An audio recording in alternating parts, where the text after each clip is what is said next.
बऱ्याचदा आपण save tiger, save wild life अशा घोषणा देत असतो. काय कारण असतं त्याच्यामागे? कशामुळे टायगर्स सेव्ह केले पाहिजे? जंगलांचं संरक्षण कशासाठी केलं पाहिजे? नेमका काय उपयोग असतो या वाईल्ड लाईफचा किंवा जंगली प्राण्यांचा आपल्याला काय उपयोग असतो? जंगले आपल्यासाठी कशासाठी आवश्यक असतात? जंगलांचं संरक्षण करणं का आवश्यक आहे? ह्या सगळ्या गोष्टीवर आधारित एक चॅप्टर बघायचा आहे, इन टू द वाईल्ड. नमस्कार, मी प्राध्यापक चव्हाण चक्रधर. आज आपण बघणार आहोत युनिट फर्स्टमधला 6वा chapter, into the wild. सुरुवातीला बघूया आईस ब्रेकर्स.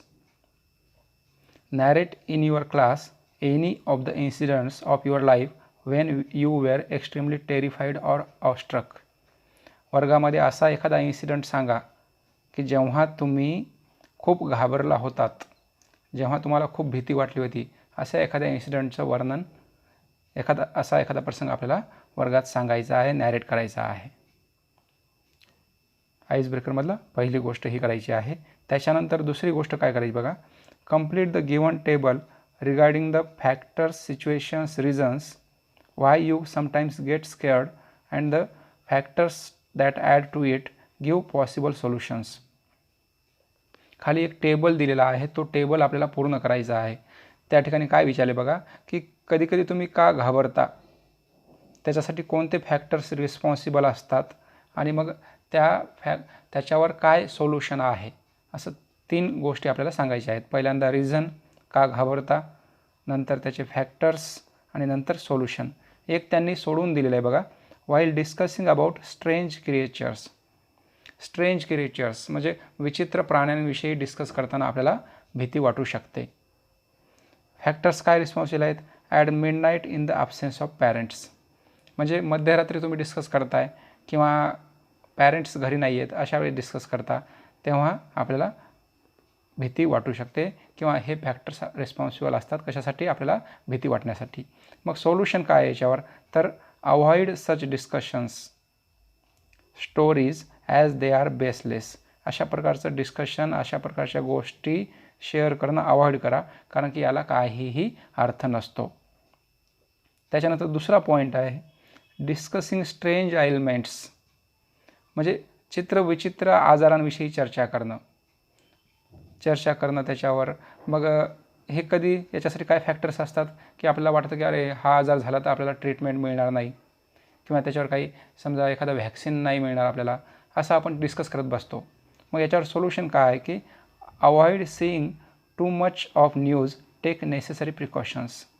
आपण अशा प्रकारे या आजारांविषयी ज्या काही बातम्या टी व्हीवर येत असतात त्या बघणं टाळलं पाहिजे आणि योग्य ती काळजी घेतली पाहिजे. हे त्याच्यावरचं सोल्युशन असेल. तिसरी गोष्ट बघा, फिअर ऑफ थीव्ज अँड क्रिमिनल्स.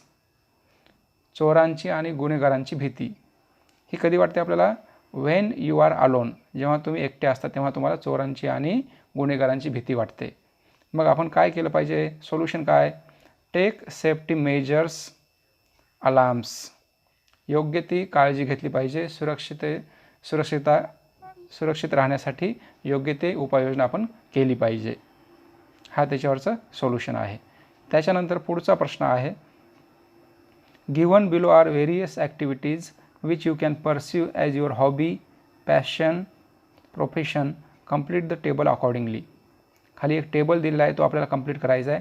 त्याच्यामध्ये तुमचं काही कौशल्य दिलेले आहेत, काही ॲक्टिव्हिटीज दिलेल्या आहेत, त्या तुम्ही हॉबी म्हणून कंप्लीट करू शकता का पॅशन म्हणून का प्रोफेशन म्हणून, हे तुम्हाला ठरवायचं आहे. 1-2 त्यांनी इथं एक्झाम्पल सोडून दिलेले आहेत बघा. पेंटिंग हे तुम्हाला हॉबी म्हणून सुद्धा करता येतं, छंद म्हणून सुद्धा करता येतं, किंवा पॅशन म्हणजे तुमची आवड आहे म्हणून तुम्ही करू शकता, किंवा तुमचा व्यवसाय म्हणून सुद्धा तुम्ही पेंटिंग करू शकता. आणि त्याच्यामधलं काय रिझन आहे किंवा काय चॅलेंज आहे हे आपल्याला सांगायचं आहे. I can express myself well through the strokes of ब्रशच्या स्ट्रोक्सद्वारे मी स्वतःला चांगलं एक्सप्रेस करू शकतो, हे त्याच्यामागचं कारण आहे. नंतरचं आहे ट्रॅव्हलिंग म्हणजे प्रवास करणे. हे सुद्धा तुम्ही हॉबी म्हणून सुद्धा करू शकता किंवा पॅशन म्हणून सुद्धा करू शकता आणि एक व्यवसाय म्हणून सुद्धा तुम्हाला ट्रॅव्हलिंग करता येतं. ह्याच्यामधले काय चॅलेंजेस आहेत, in tourism there is great demand for professional tourist guides. टुरिझममध्ये प्रोफेशनल टुरिस्ट गाईड्सची खूप आवश्यकता असते. व्यावसायिकदृष्ट्या गाईड करण्यासाठी प्रवास करताना आपल्याला गाईड लागत असतो. जेव्हा आपण एखाद्या ठिकाणी एखाद्या किल्ल्याला किंवा एखाद्या ठिकाणाला भेट देतो तेव्हा तिथं गाईड असतात. मग अशा प्रकारचं प्रोफेशनल गाईडसुद्धा आपल्याला होता येतं. म्हणजे ज्यांना प्रवासाची आवड आहे त्यांनी ट्रॅव्हलिंग या गोष्टीकडे एक प्रोफेशन म्हणून सुद्धा बघितलं पाहिजे. नंतरचा काय ॲक्टिव्हिटी आहे बघा, वाईल्ड लाईफ फोटोग्राफी. म्हणजे जंगली जे जीवन आहेत, जंगली जे जीव आहेत, प्राणी आहेत, ते आपल्याला एकतर पॅशन म्हणून सुद्धा करता येतं आणि हॉबी म्हणून सुद्धा करता येतं. आणि याच्यामध्ये काय चॅलेंजेस आहेत, in the age of computers limited professional scope. आताचं आता जे युग हे कम्प्युटरचं युग आहे आणि त्याच्यामुळं याच्यामध्ये एक प्रॉब्लेम होऊ शकतो की आपल्याला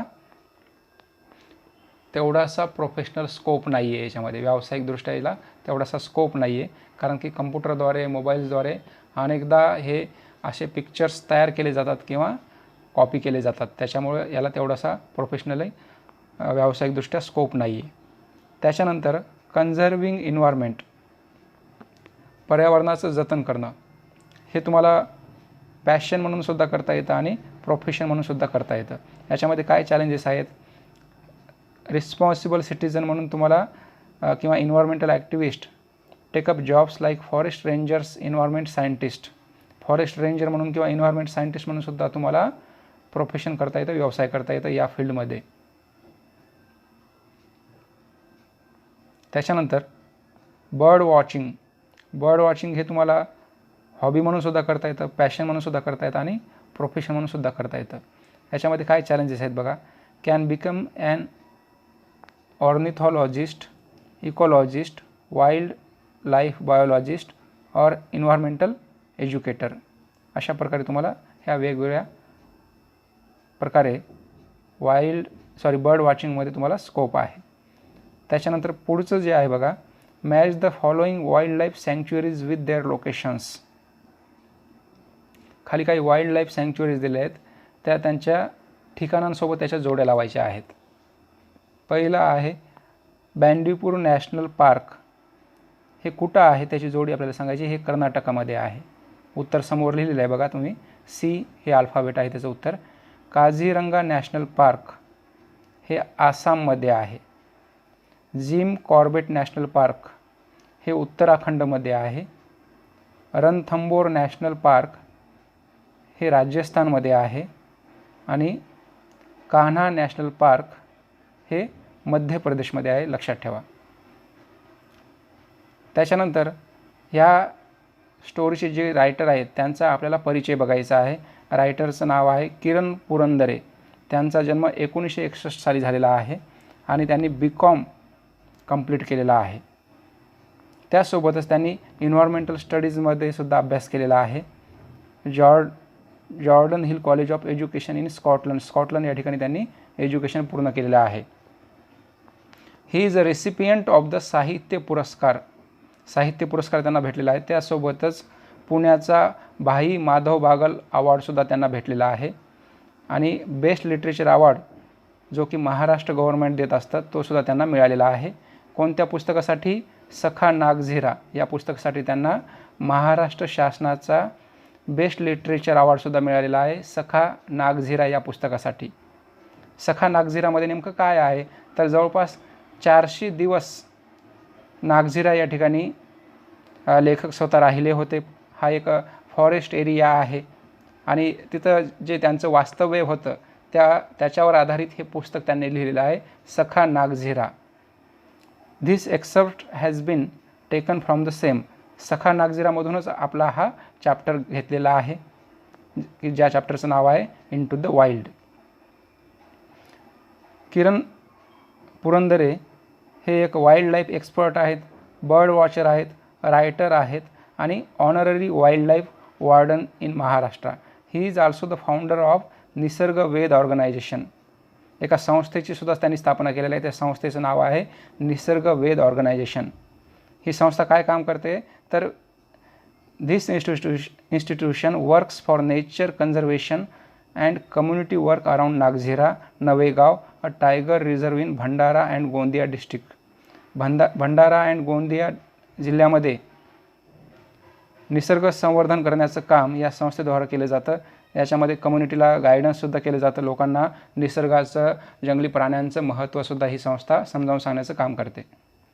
ही also founded Kikaj bird club in order to spread bird farming which is very popular among school going children of Maharashtra. त्यांनी आणखी एक क्लब स्थापन केलेला आहे, त्याचं नाव आहे किकाज बर्ड क्लब. आणि हा जो क्लब आहे या क्लबद्वारे बर्ड फार्मिंग ही स्प्रेड केल्या जाते. बर्ड फार्मिंग करण्यासाठी लोकांना प्रोत्साहित केलं जातं आणि बर्ड फार्मिंग हे महाराष्ट्राच्या स्कूल गोईंग चिल्ड्रनमध्ये अतिशय पॉप्युलर आहे, लोकप्रिय आहे.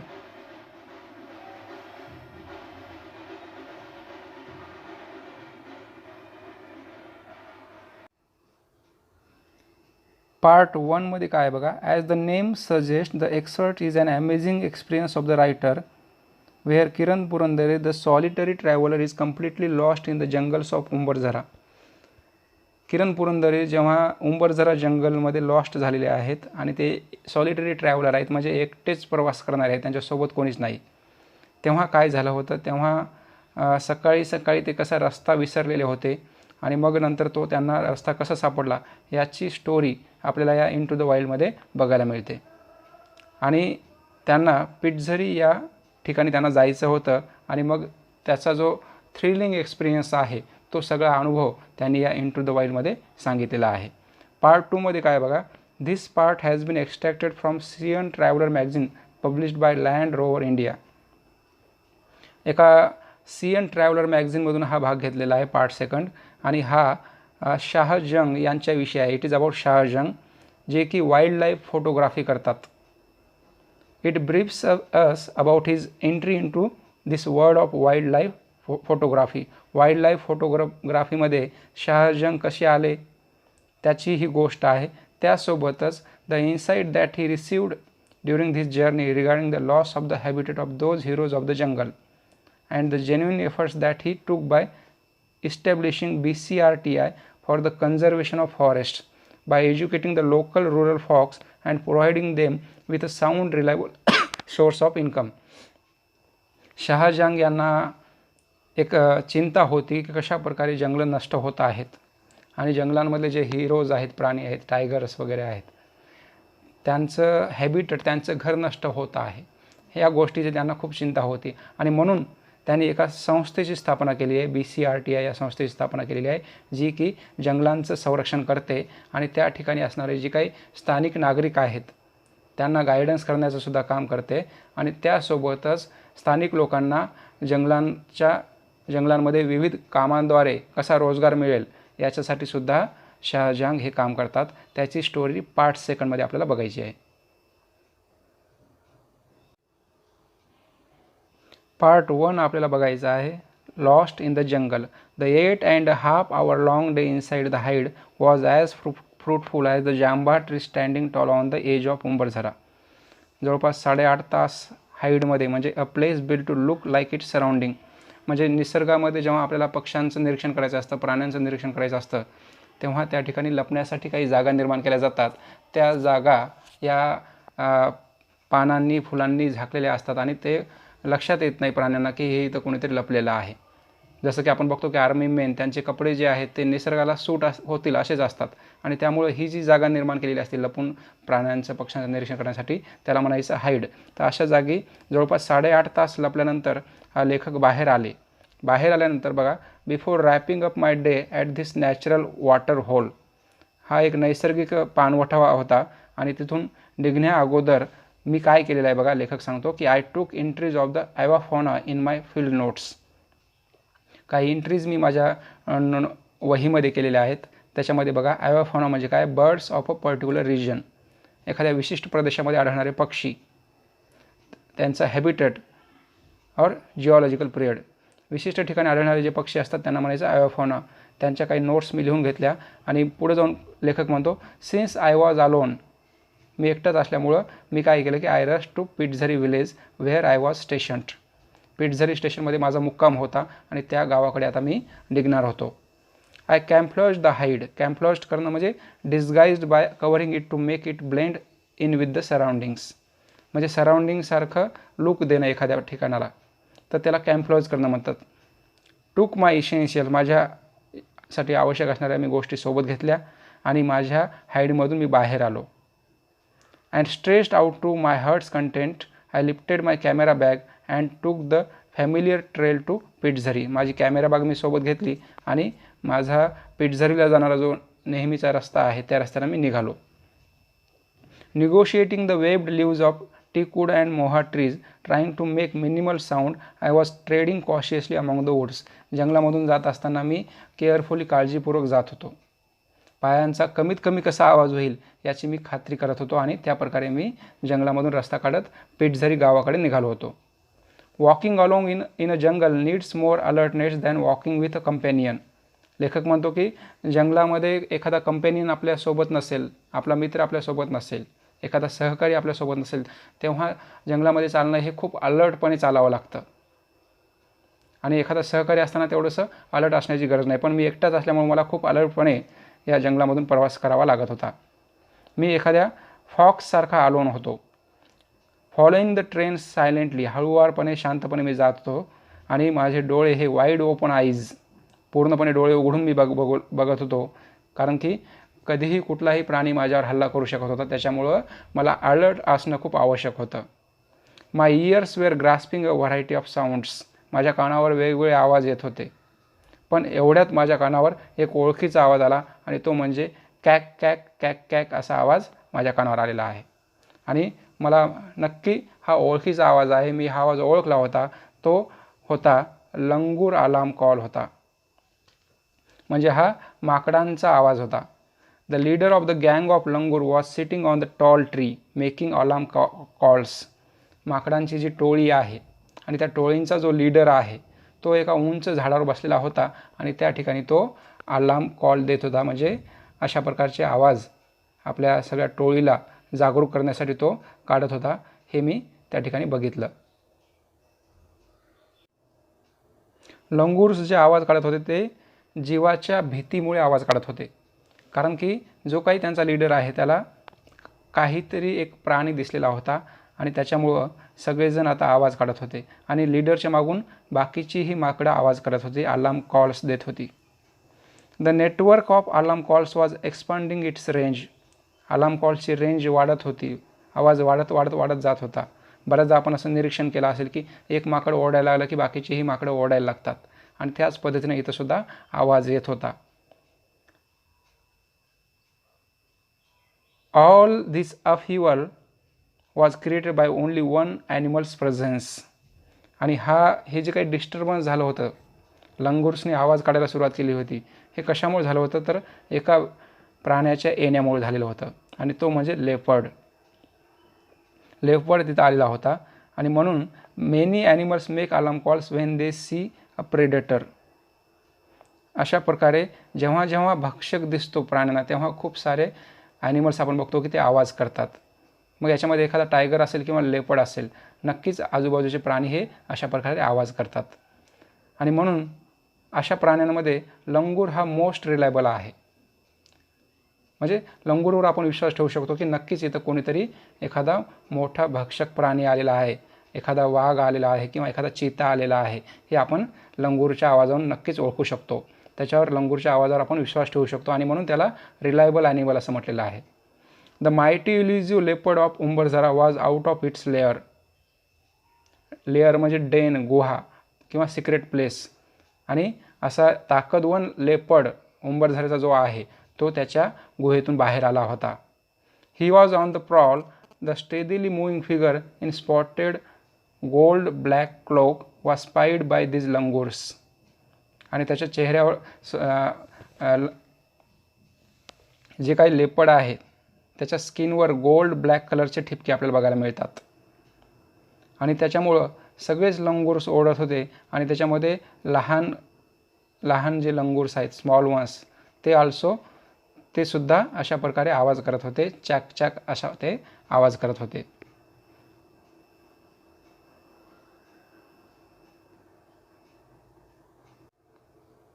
लंगूरच्या आवाजावरून मला सुद्धा आता विश्वास बसला होता की नक्कीच इथं जवळपास लेपर्ड आहे. आणि मग मी थोडंसं चालत गेल्यानंतर मला असं लक्षात आलं की तिथं फ्रेश स्कॅट स्कॅट म्हणजे काय इथं ॲनिमल्स ड्रॉपिंग्स, म्हणजे जनावराची विष्ठा मला तिथं बघायला मिळाली आणि ती फ्रेश म्हणजे नेमकंच एखादं जनावर एखादा प्राणी तिथं येऊन गेलेला आहे हे मला त्या जनावराच्या विष्ठेवरून कळालेलं आहे. I was sure that the leopard was somewhere near. मला आता खात्री झाली की लेपर्ड जवळपासच कुठेतरी आहे. I barely walked around 15 meters and stopped. I had apparently entered in the sanctum sanctorum of a miracle called leopard, but the big cat was not visible. परंतु मी आता खूप प्रयत्न करूनही मला काही लेपर्ड बघायला मिळालेलं नाही आहे. इट इज अन इल्युझिव्ह ॲनिमल आणि मला विश्वास आहे की हे खूप इल्युझिव्ह ॲनिमल आहे, म्हणजे इझिली ते शोधता येत नाही. It is difficult to find. The surroundings were reminding me that I was all alone time and again. आजूबाजूच्या सभोवतालावरून मला आणखी एकदा आठवण झाली की मी एकटाच आहे.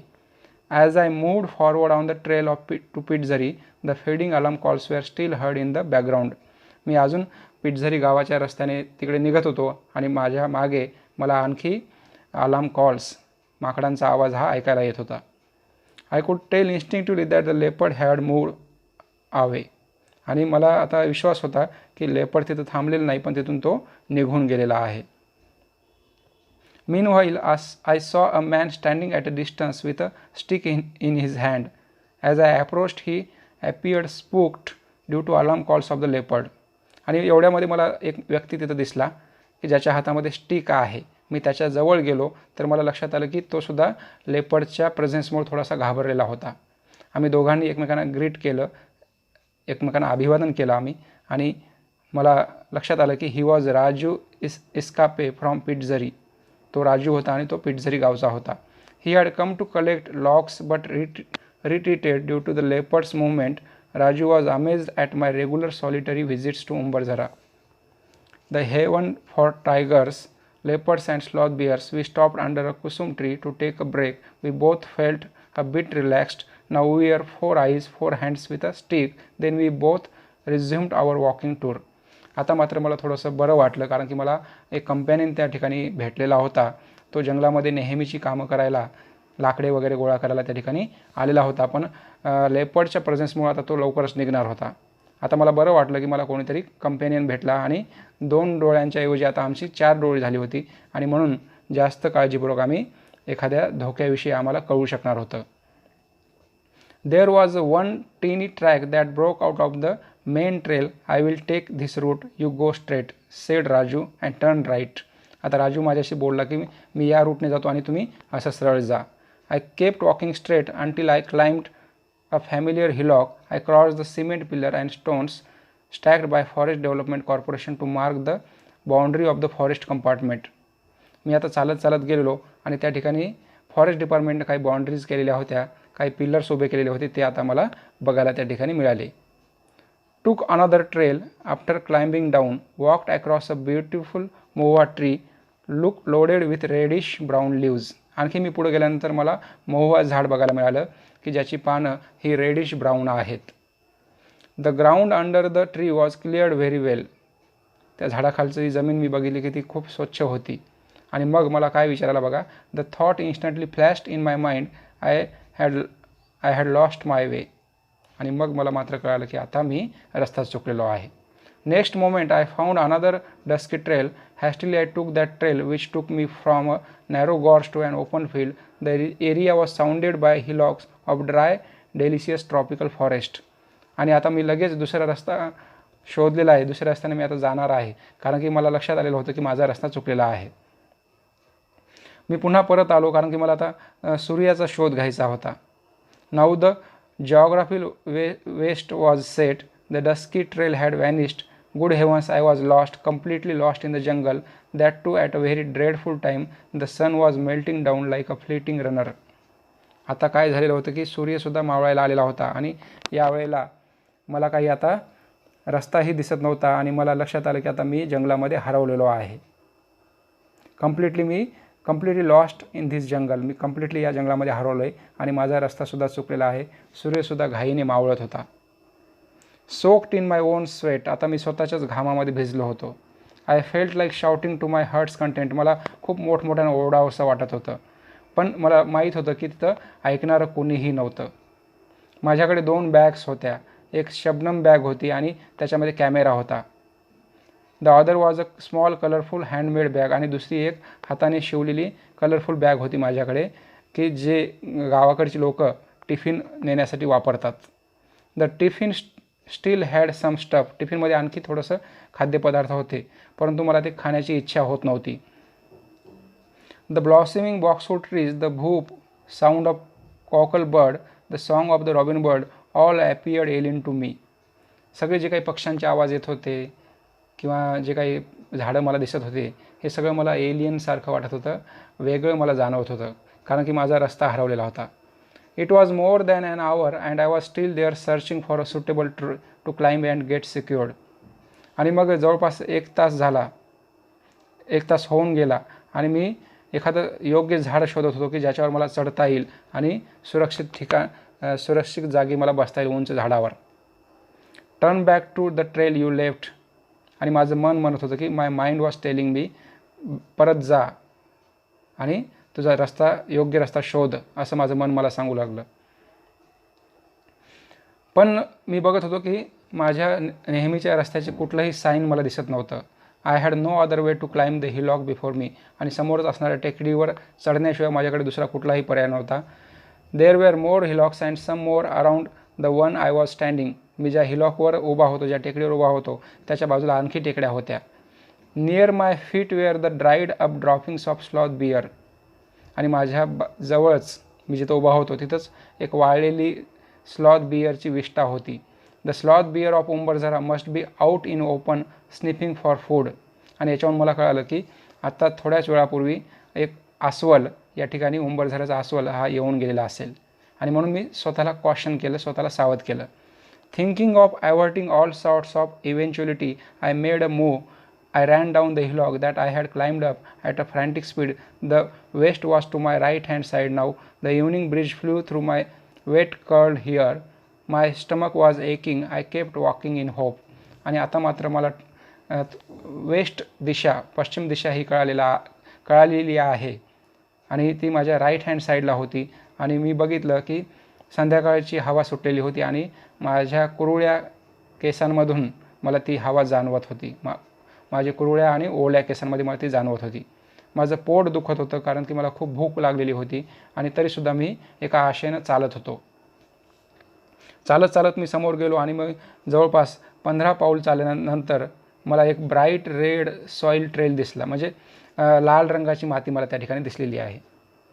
आणि मग I found my silver lining on this trail, आणि आता माझ्या मनामध्ये एक आशा जागृत झाली की मला माझं जे पिठझरी गावाचा रस्ता आहे तो नक्कीच मला मिळेल. There were marks of bicycle wheel on this trail. या रस्त्यावर मला सायकलची चाकं उमटलेली सुद्धा दिसली. सायकल गेलेल्या त्या ठिकाणी मला सायकलचे जे काही मार्किंग असतं सायकल गेल्यामुळे होणारं, ते सुद्धा मला या ठिकाणी बघायला मिळालं. That was a big consolation for me. There must be a village nearby. आणि आता मला कळालं की इथं जवळपासच एखादं गाव असेल, कारण की ही वाट जी आहे, या वाटेवर सायकल येताना जातानाची जी काही सायन्स आहे ते दिसत आहेत, त्याच्यामुळे नक्कीच इथं जवळपास गाव असेल, अशी मी स्वतःला खात्री दिली. My questions resurfaced. How far is the village. आणि आता मला प्रश्न पडलेला आहे की किती लांब असेल गाव, कुठे असेल, कोणत्या दिशेला असेल, असे अनेक प्रश्न माझ्या मनामध्ये आता पडत होते. आता मी आणखी एका हिलॉकवर चढलो, आणि त्या ठिकाणी कशासाठी चढलो तर मला आता ह्युमन सिव्हिलायझेशन, मनुष्य वस्तीचा शोध घ्यायचा होता. माझे पाय थरथर कापत होते. My legs were trembling. As I reach the top of the hill I jumped with joy. मी जेव्हा टेकडीच्या उंचावर गेलो, टॉपला गेलो, तेव्हा मी आनंदाने उडी मारली, कारण की I heard the sounds of people talking in the loudspeaker. लाऊडस्पीकरमध्ये लोक बोलण्याचा मला आवाज येत होता. इन अ जिफी मी क्विकली काय केलं आता बघा, आय रॅन डाऊन. लवकरच मी टेकडीवरून खाली आलो, आणि त्या ठिकाणी towards the sound with full vigour, आणि आवाजाच्या दिशेने मी जोराने स्पीडने जायला लागलो. I stumbled and fell down. घाईघाईने जाताना मी पायामध्ये अडखळलो आणि पडलो. Saw droppings of blue bulls nearby. त्या ठिकाणी मला जवळच बुल्सची विष्ठासुद्धा बघायला मिळालेली आहे. Struggle stood up and decided which direction to move on. The signs of civilization were visible. आता मात्र मला मानवी वस्तीची काही चिन्ह जवळपास दिसू लागली, आणि त्या ठिकाणी the tiny sleepy village of Pitzari was visible through the green woods. आणि या हिरव्या जंगलामधून मला आता जे गाव आहे, ज्या ठिकाणी मी मुक्काम केलेला होता पिटझरी, ते गावसुद्धा आता दिसू लागलं. The lantern of Rajiram's Bhalvi's farm. मला राजीराम भालवी यांच्या शेतातील कंदीलसुद्धा दिसू लागलेला होता. The loudspeaker installed for Keshav Bhalvi's marriage. लाऊडस्पीकरमध्ये मला आवाजसुद्धा ऐकायला येत होता की केशव भालवी यांचं लग्न आहे आणि त्याची अनाऊन्समेंट त्या ठिकाणी होत होती. आणि हे सगळं स्पष्ट मला दिसत होतं. Turn left to spot the village lake and familiar hillock. Left साईडला मी आता वळलो आणि एका ओळखीच्या टेकडीजवळ, जिथं की सुई हुडकी या टेकडीजवळ मी आलेलो आहे. The dog bark to welcome me to the village. आणि गावामध्ये एंट्री होत असताना तिथं कुत्र्याच्या आवाजाने, कुत्र्याच्या भुंकण्याने माझं वेलकम केलेलं आहे. The first thing I did was to take a bath. पहिल्यांदा गावात आल्यानंतर मी स्नान केलं. The shaking of limbs had lessen a bit. स्नान केल्यानंतर माझ्या पायाचं थरथर होणे, पाय थरकाप होणे, हे आता थोडंसं ट्रेम्बलिंग होणं थोडंसं थांबलेलं होतं. आता पुन्हा पोट दुखायला लागलेलं होतं. The stomach ache started again. Ate to the full. आता मी पोटभर जेवण केलं. And then slumped on to the cot. आणि एका कॉटवर, एका पलंगावर मी झोपलो. Lying awake looking at the star studded sky I spoke to myself. आणि आकाशामध्ये ताऱ्यांकडे बघून माझ्या मनामध्ये एक विचार आला. मी स्वतःशीच बोललो की there still exists a jungle where we can get lost. Isn't this our good luck. आणि माझ्या मनात एक विचार आला की आजही आपल्या भारतामध्ये अशी जंगलं आहेत की जिथं माणूस हरवू शकतो, लॉस्ट होऊ शकतो. खरंच ही किती चांगली गोष्ट आहे. इजंट दिस आवर गुड लक. हे खरंच आपलं लक म्हणावं लागेल की आजही अशी दाट जंगल आपल्याला बघायला मिळत आहेत.